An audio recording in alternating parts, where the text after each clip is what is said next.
नमस्कार साथियों, स्वागत है आप सभी का आपके अपने इस YouTube चैनल पर जिसका नाम है जीएस बूस्टर, जो कि पार्ट है तक्षशिला आईएएस बलिया का। और मैं हूं अनूप उपाध्याय। दक्षिण एशिया की राजनीति में पिछले कुछ वर्षों में एक स्पष्ट बदलाव दिखाई दे रहा है।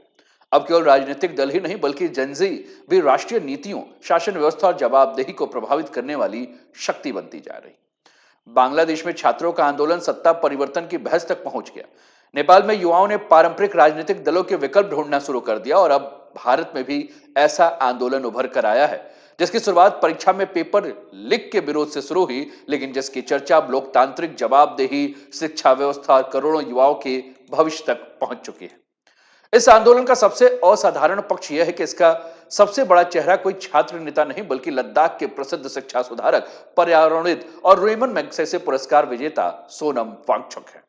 करीब 3 सप्ताह तक उनकी भूख हड़ताल, संसद मार्च, पुलिस कार्रवाई, सरकार के साथ बातचीत और पूरे देश में छात्रों के बढ़ते समर्थन ने इस मुद्दे को केवल एक शिक्षा संबंधी विवाद नहीं रहने दिया।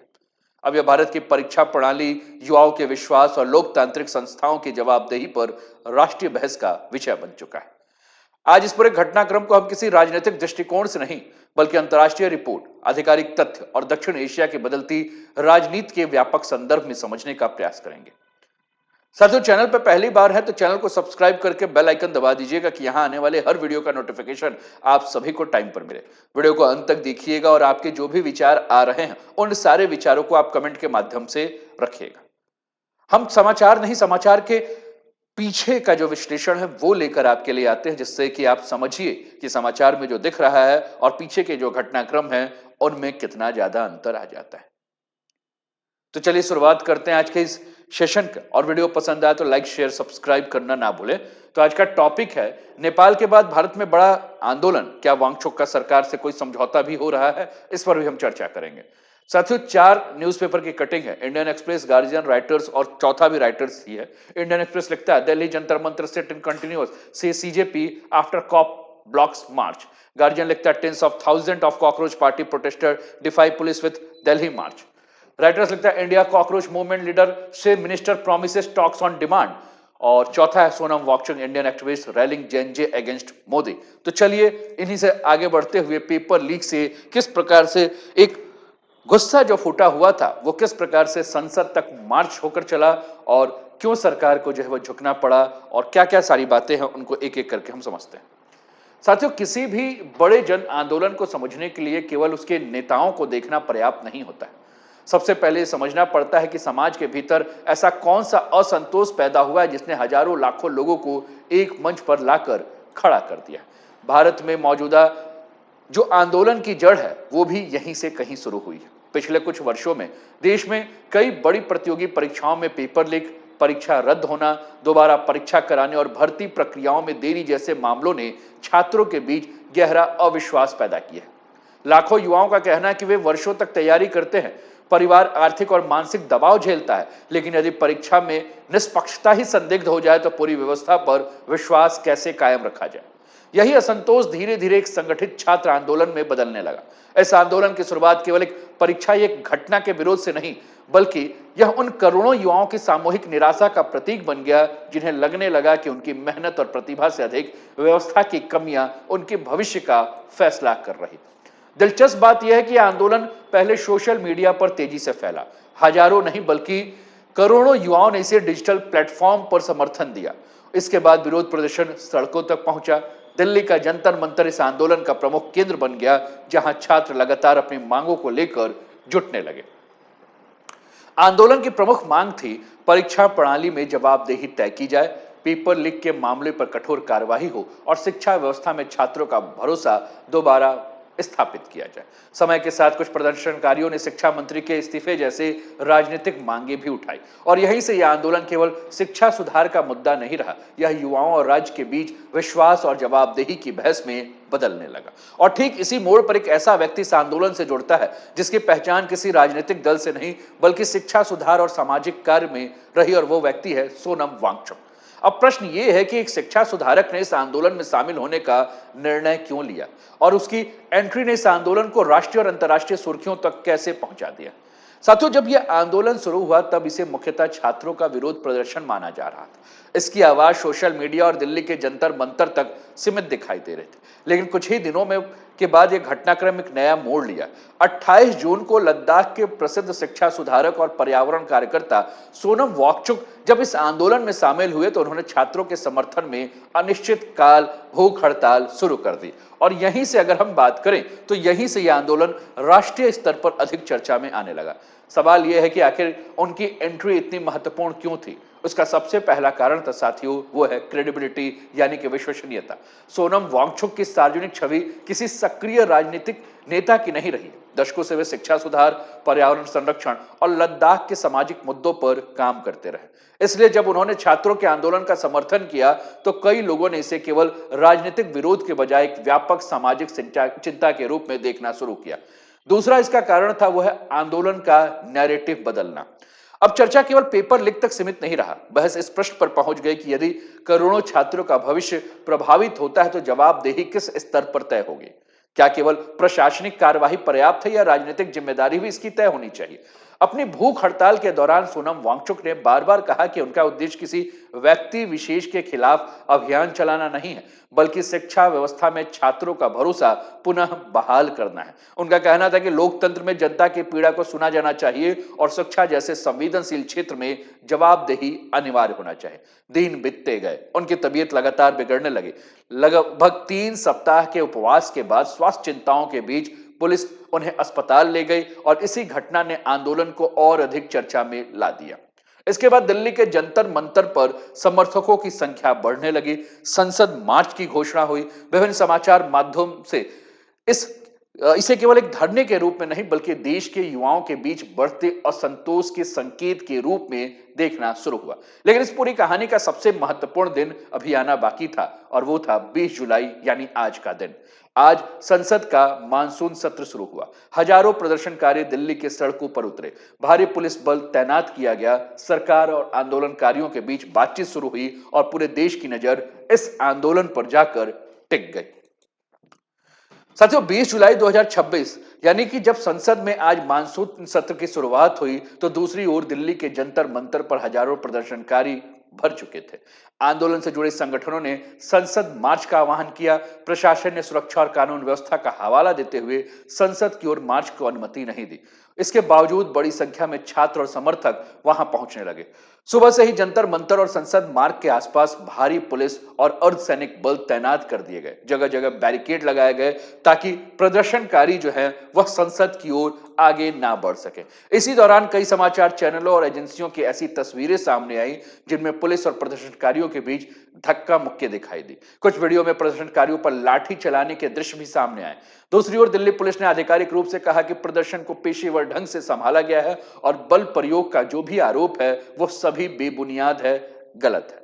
यानी घटनाओं की व्याख्या को लेकर अलग अलग दावे सामने आए, लेकिन एक बात स्पष्ट था, यह आंदोलन अब केवल जंतर मंतर तक सीमित नहीं रहा, यह राष्ट्रीय राजनीतिक चर्चा का हिस्सा बन चुका है। उधर अस्पताल में भर्ती सोनम वांगचुक ने एक हस्तलिखित संदेश जारी किया। उसमें उन्होंने कहा कि यदि सरकार शिक्षा व्यवस्था से जुड़े हालिया संकटों और परीक्षा प्रश्न पत्र लीक के मामलों में स्पष्ट जवाबदेही स्वीकार कर ले या संसद तक पहुंचने वाले प्रदर्शनकारियों को यह आश्वासन मिल सके कि उनकी बातें संसद में उठाई जाएगी तो अपनी भूख हड़ताल समाप्त करने पर विचार करेंगे। दिन बढ़ने के साथ साथ घटनाक्रम ने एक और मोड़ लिया। आंदोलन के प्रतिनिधियों और केंद्र सरकार के बीच संवाद की शुरुआत हुई। कॉकरोच जनता पार्टी के प्रतिनिधि मंडल ने केंद्रीय मंत्री जेपी नड्डा से मुलाकात की और अपनी प्रमुख मांगे उनके सामने रखे। मीडिया रिपोर्ट के अनुसार इन मांगों में शिक्षा मंत्री के इस्तीफा की मांग थी, सोनम वांगचुक को अस्पताल से रिहा करने की बात हुई थी और परीक्षा व्यवस्था से जुड़े मुद्दे पर कार्यवाही शामिल थे। इसी दौरान मीडिया ने यह भी सामने लाया कि केंद्रीय गृह मंत्री अमित शाह और शिक्षा मंत्री धर्मेंद्र प्रधान के बीच बैठक हुई जिसमें आंदोलन से उत्पन्न स्थिति पर चर्चा की गई। हालांकि बैठक के बारे में विस्तृत आधिकारिक ब्यौरा अभी तक सार्वजनिक नहीं किया गया है। शाम तक एक और महत्वपूर्ण घटना यह हुई कि सोनम वांगचुक अपना भूख हड़ताल समाप्त कर दिए और बताया यह गया कि सरकार की ओर से बातचीत शुरू होने और आंदोलन के प्रतिनिधियों के साथ संवाद की प्रक्रिया आगे बढ़ने के बाद उन्होंने यह निर्णय लिया। हालांकि आंदोलन अभी समाप्त नहीं हुआ है। प्रदर्शनकारियों ने स्पष्ट रूप से अगर हम कहें तो उनकी जो मांगे थी वो अभी भी बरकरार है और वे शिक्षा व्यवस्था में जवाबदेही तथा परीक्षा सुधार के मुद्दे को आगे उठाते रहेंगे। और यहीं से इस पूरे घटनाक्रम ने एक बहुत बड़े प्रश्न को जन्म दिया कि क्या यह केवल परीक्षा व्यवस्था का संकट है या फिर दक्षिण एशिया में उभर रही जेन ज़ी राजनीति का भारतीय रूप। और इसी प्रश्न का उत्तर समझने के लिए अब भारत की तुलना हम नेपाल और बांग्लादेश से करना हमारे लिए आवश्यक हो गया है। साथियों, अब इस पूरे घटनाक्रम को केवल दिल्ली या भारत तक सीमित करके देखना पर्याप्त नहीं होगा। यदि पिछले 5 वर्षों में दक्षिण एशिया के राजनीति का अध्ययन किया जाए तो एक समान प्रवृत्ति आपको स्पष्ट दिखाई देगी। युवा अब केवल मतदाता नहीं रह गया, बल्कि राजनीतिक एजेंडा तय करने वाला शक्ति बनता जा रहा है। लेकिन यहां सबसे बड़ी गलती यह होगी कि भारत, नेपाल और बांग्लादेश तीनों को एक जैसा मान लिया जाए। साथियों, तीनों देश में युवाओं की नाराजगी का कारण अलग अलग था, राजनीतिक संस्थाएं अलग, और आंदोलन की अगर हम बात कर रहे हैं तो उसका भी स्वरूप अलग था। नेपाल में पिछले कुछ वर्षों के दौरान बड़ी संख्या में युवाओं का भरोसा पारंपरिक राजनीतिक दलों से कमजोर हुआ। भ्रष्टाचार, राजनीतिक अस्थिरता, बेरोजगारी और सुशासन जैसे मुद्दे ने नई पीढ़ी को वैकल्पिक नेतृत्व की ओर देखने के लिए प्रेरित किया। और यही कारण था कि स्वतंत्र उम्मीदवारों और नए राजनीतिक चेहरों को अपेक्षा से अधिक समर्थन मिलने लगा। सोशल मीडिया ने इस परिवर्तन को तेज किया। बांग्लादेश की बात करें साथियों, तो बांग्लादेश में छात्र आंदोलन की शुरुआत जो हुई वह एक विशिष्ट नीति, सरकारी नौकरियों में आरक्षण व्यवस्था को लेकर हुई। लेकिन समय के साथ वह आंदोलन व्यापक राजनीतिक संकट में बदल गया। वहां राज्य और प्रदर्शनकारियों के बीच टकराव लगातार बढ़ता गया और अंततः पूरे देश की राजनीति पर उसका गहरा प्रभाव पड़ा। लेकिन जब बात हम भारत की करें तो भारत का रूप इससे अलग है।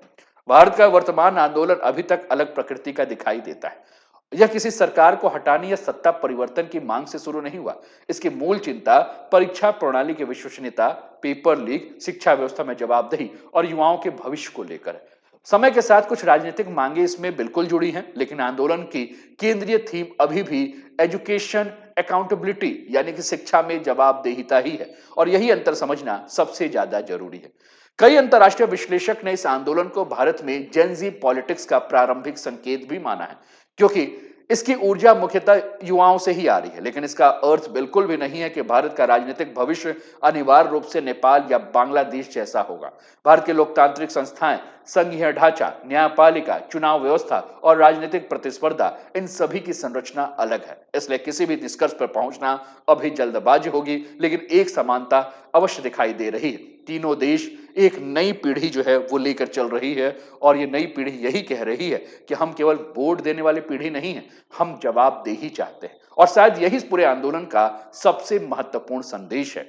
लेकिन अब सबसे बड़ा प्रश्न यह है कि क्या इस आंदोलन का कोई वास्तविक नीतिगत प्रभाव पड़ेगा? क्या परीक्षा प्रणाली में बदलाव होंगे? क्या सरकार केवल तत्काल संकट को संभालेगी या संरचनात्मक सुधार भी करेगी? और यही वो प्रश्न है जिस प्रश्न को लेकर अगर हम बात करें तो आने वाले महीने में भारत की शिक्षा व्यवस्था और राजनीति दोनों की दिशा तय करेगी। साथियों, अब सबसे महत्वपूर्ण प्रश्न कि केवल परीक्षा में पेपर लीक के खिलाफ ही यह आंदोलन था या इसके पीछे भारतीय समाज के कोई बड़ा परिवर्तन चल रहा है। साथियों, राजनीति विज्ञान में एक सिद्धांत है कि जब किसी देश की युवा आबादी बड़ी होती है तो उसे यह महसूस होने लगता है कि उसकी मेहनत के अनुपात में अवसर नहीं मिल रहा है। तब असंतोष केवल आर्थिक नहीं रहता, वह धीरे धीरे राजनीतिक और संस्थागत प्रश्न भी बन जाता है। भारत आज दुनिया का सबसे युवा देश में से एक है। हर वर्ष करोड़ों छात्र प्रतियोगी परीक्षाओं में बैठते हैं। लाखों परिवार अपनी आय का एक बहुत बड़ा हिस्सा बच्चों की पढ़ाई और कोचिंग में खर्च करते हैं। ऐसे में यदि बार बार पेपर लीक, परीक्षा रद्द होने या भर्ती प्रक्रिया में अनिश्चितता जैसे घटनाएं सामने आती हैं तो इसका प्रभाव केवल छात्रों तक सीमित नहीं रहता, पूरा समाज प्रभावित होता है। और यही कारण है कि इस आंदोलन को केवल एक परीक्षा का विरोध मानना शायद पर्याप्त नहीं होगा। अब यदि इसकी तुलना दक्षिण एशिया के अन्य देशों से करें तो कुछ समानताएं और कुछ महत्वपूर्ण अंतर जरूर देखने को मिलेगा। नेपाल में युवा का असंतोष मुख्यतः राजनीतिक अस्थिरता, भ्रष्टाचार और पारंपरिक दलों के प्रति निराशा से जुड़ा था। परिणाम स्वरूप स्वतंत्र उम्मीदवारों और नए नेतृत्व को समर्थन मिला।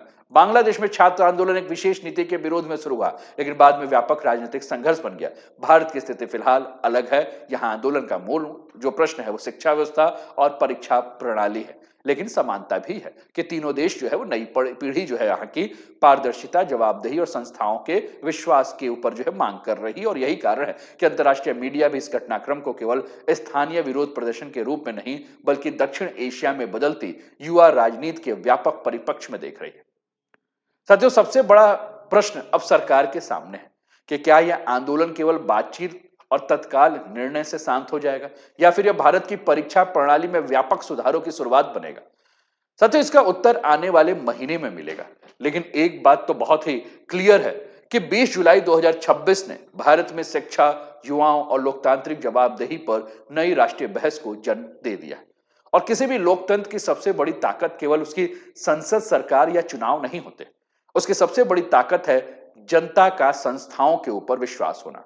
जब कोई छात्र वर्षों तक मेहनत करता है, परिवार अपनी बचत उसकी पढ़ाई पर खर्च करता है, फिर परीक्षा की निष्पक्षता के ऊपर प्रश्न उठते हैं या नुकसान केवल परीक्षा का नहीं होता है साथियों, तो यह नुकसान धीरे धीरे व्यवस्था पर कमजोर भरोसे का होने लगता है। इसलिए पूरा घटनाक्रम केवल सोनम वांगचुक के भूख हड़ताल की कहानी नहीं है। यह केवल जंतर मंतर पर एक प्रदर्शन की कहानी नहीं है। यह केवल किसी राजनीतिक दल या सरकार की भी कहानी नहीं है। यह उस पीढ़ी की कहानी है जो कह रही है कि योग्यता का सम्मान होना चाहिए, परीक्षा प्रणाली विश्वसनीय होनी चाहिए, लोकतंत्र में जवाबदेही दिखाई देनी चाहिए। अब आगे क्या होगा, ये कई बातों के ऊपर निर्भर करेगा। सरकार इस मुद्दे पर क्या कदम उठाती है, आंदोलन किस दिशा की ओर आगे बढ़ता है, क्या शिक्षा व्यवस्था में ऐसे सुधार होते रहेंगे जो छात्रों का विश्वास दोबारा मजबूत कर सके। साथियों, इतिहास हमें यही बताता है कि कई बड़े सामाजिक परिवर्तन किसी एक घटना से नहीं बल्कि जनता के विश्वास से जुड़े छोटे छोटे प्रश्नों से शुरू होते हैं। यह आंदोलन भी भारत के इतिहास में उसी श्रेणी का होगा या नहीं, इसका उत्तर आज किसी के पास नहीं है। लेकिन इतना निश्चित है कि 20 जुलाई 2026 यानी कि आज के दिन भर की जो घटनाएं हुई, इसने एक महत्वपूर्ण प्रश्न पूरे देश के सामने रखा है। क्या भारत की शिक्षा व्यवस्था केवल परीक्षाएं आयोजित करेंगी या एक ऐसा भरोसेमंद तंत्र भी बनाएगी जिससे हर छात्र को लगे कि उसकी मेहनत का फैसला केवल उसकी योग्यता करेगी। शायद आने वाले वर्षों में इसी प्रश्न का उत्तर पूरे आंदोलन की सबसे बड़ी विरासत तय करेगा। आपको क्या लगता है, क्या बदल जाएगी भारत की शिक्षा व्यवस्था? कमेंट के माध्यम से आप अपने विचारों को हम तक पहुंचाइए। उम्मीद करता हूं कि आज का जो ये सेशन है वो मैंने बहुत तटस्थ होकर आप लोग के लिए बनाया है, तो ये सेशन आपको पसंद आया होगा। साथियों, इस सेशन को अगर आपको उचित लगे तो ज्यादा से ज्यादा शेयर कीजिए, क्योंकि हम अपने स्तर पर जितना आवाज उठा सकते हैं वो हमें उठाना चाहिए। और इसमें आप जितने सहभागी बने, जितने सहयोगी बने वो हो। और सबसे अच्छी बात है कि मुझे सुनने वाला ज्यादातर युवा है या ऐसे लोग हैं जिनके घर में कोई युवा है जो प्रतियोगी परीक्षा की तैयारी आज कर रहा है। बहुत सारे ऐसे युवा भी सुन रहे होंगे जिनका इन्हीं प्रतियोगी परीक्षाओं की तैयारी में उम्र निकल भी गया होगा।